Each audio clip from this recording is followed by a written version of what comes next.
One of the key conservative principles is national security. And the fact that we are here and we're now talking about this issue, this is one of the things that the American people look to conservative, principled leadership to do, which is to protect them. And if we do not stand up in this great convention that we're having here right now and profess who we are and that we understand this situation, this issue, the American people will turn away from us. You have to hold the conservative leaders that you see here this weekend accountable to do the things to protect you. Now, let me explain some things. I've been sitting back here listening. I'm sick and tired of people saying war on terror. There's no such thing as war on terror. In World War II, how smart would it have been if the United States of America said that they were at war with the Blitzkrieg or if they were at war with the kamikaze? A nation does not go to war against a tactic. Just the same way. When you sit around and you see our strategic level leaders here in Washington, D.C., go on all these Sunday pundit shows, and they talk about how great it is that we're directing drone attacks. If you think back to what happened in Vietnam, when LBJ was doing bombing approval right here out of the White House, that's not what a strategic level thinker is supposed to be doing. That's not strategic perspective. A nation goes to war against an ideology. And that's what we've been talking about here today. We've been talking about the fact that we are against something that is a totalitarian, theocratic, political ideology, and it is called Islam.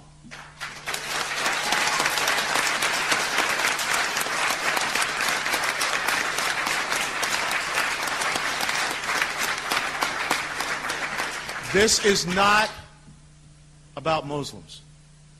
Because just the same as in Nazi Germany, not every German was a Nazi.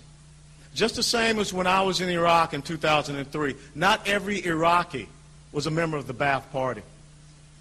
What I am talking about here is an ideology that has existed since 622 AD, since the 7th century. It got started with a thing called the Nakla Raid, which was after Muhammad made his hijrah, leaving Mecca, going out to Medina. It has been violent ever since. It has confronted Western civilization, and this is just another chapter in the long book that they are writing to conquer each and every one of us. And now is our time. Just as our forefathers had to stand and turn these enemies back, we must now stand and turn these enemies back in today.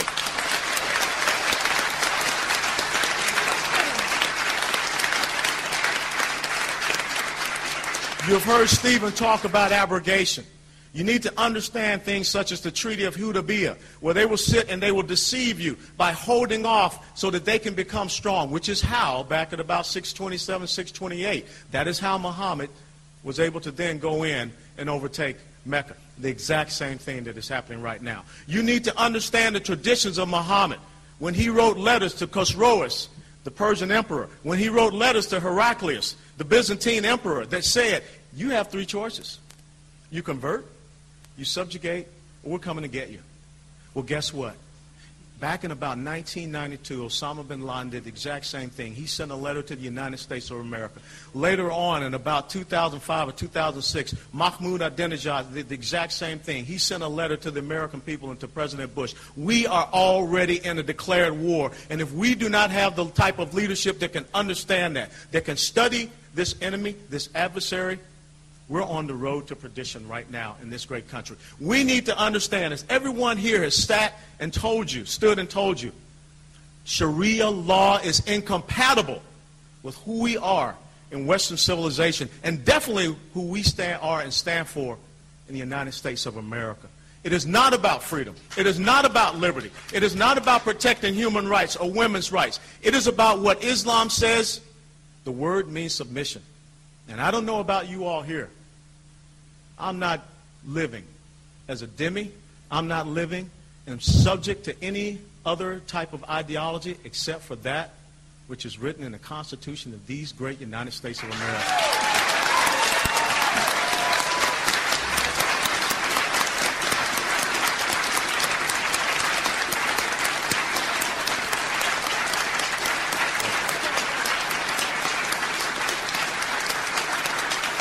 Thank you. We must understand that we have to regain the initiative in this fight. Just the same as our young soldiers now are operating under this restrictive rules of engagement, which prevent them from having the initiative against the enemy. You just saw in Marjan, Helmand Province, where the Taliban will come out and drop their weapons and walk out and taunt our soldiers and go away to fight again.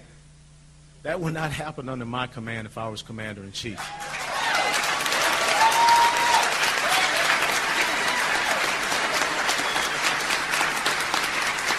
And just the same, we need to develop the right type of strategic level rule of engagement, because our constitutional rights should not be afforded to illegal enemy combatants as stated in the Geneva Convention.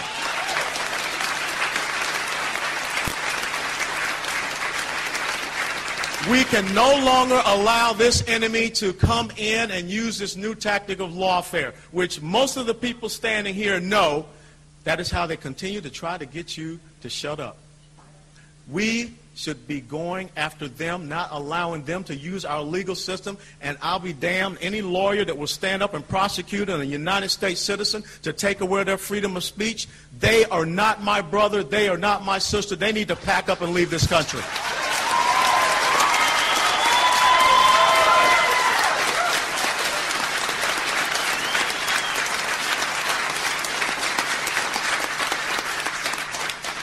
If we continue on in this political correct multiculturalism atmosphere that's on steroids, we are paralyzing ourselves from taking the right and proper actions. We see what is happening in Sudan. We see what is happening in Austria. We know about Geert Wilders in the Netherlands. We know what's happening in Denmark. Trend analysis is what we called it. There's nothing wrong with it. And for those of y'all here that are in the media, stop calling it profiling. It's about identifying the enemy and what they're doing and going after them. When I was a commander in Iraq, I knew that young men on dirt bikes were coming out of the groves to lay out IEDs and attack us. I was not going to chase women in burqas in the middle of the night in their houses. It's trend analysis. Stop being politically correct. Stop allowing them to come into our country.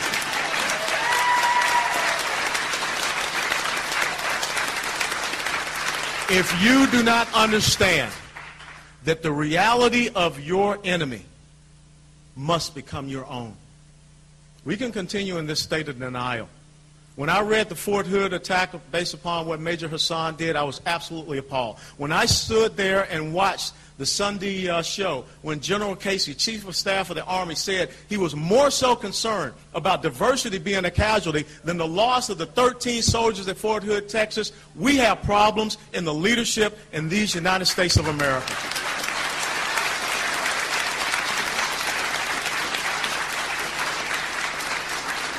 We must accept their reality. And the way ahead is so simple. You've got to get the right type of leadership in this country, because that's what it's about. We've got to get the right type of leadership across Europe. We've got to get the right type of leadership that will not be afraid. Members of the media, stop attacking Jews and Christians. Stop being afraid of this enemy. Show the same type of vehemence that you want against your fellow Americans, against them. Because let me tell you something. 30 to 40 years from now, if they're successful and they have control of this country, there will be no free media. There will be no free speech. There will be no freedom of expression. And guess what? You will have been complicit in this because you are too much of a coward to take a stand.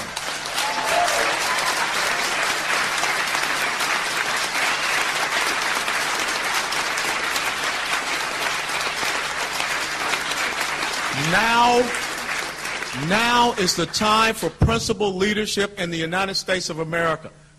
Because as the quote that Elizabeth has taken from me, when tolerance becomes a one-way street, it leads to cultural suicide.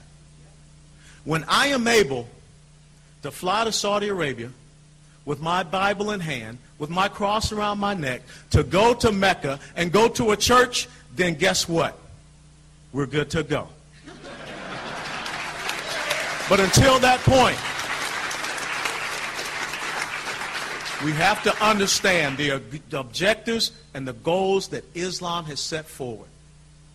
We have to be proud of who we are. We cannot have leadership that will go stand before the Turkish General Assembly and say that America is not a Judeo-Christian nation. We cannot have a leadership that goes and stands in front of a university in Cairo, Egypt, and apologizes for the United States of America. That is not about what American pride is. We cannot have leadership that is asked, how do you define victory? And they cannot. Well, let me tell you, this is how I define victory. It's just the same as Ronald Reagan did when he was asked about communism. We win, they lose.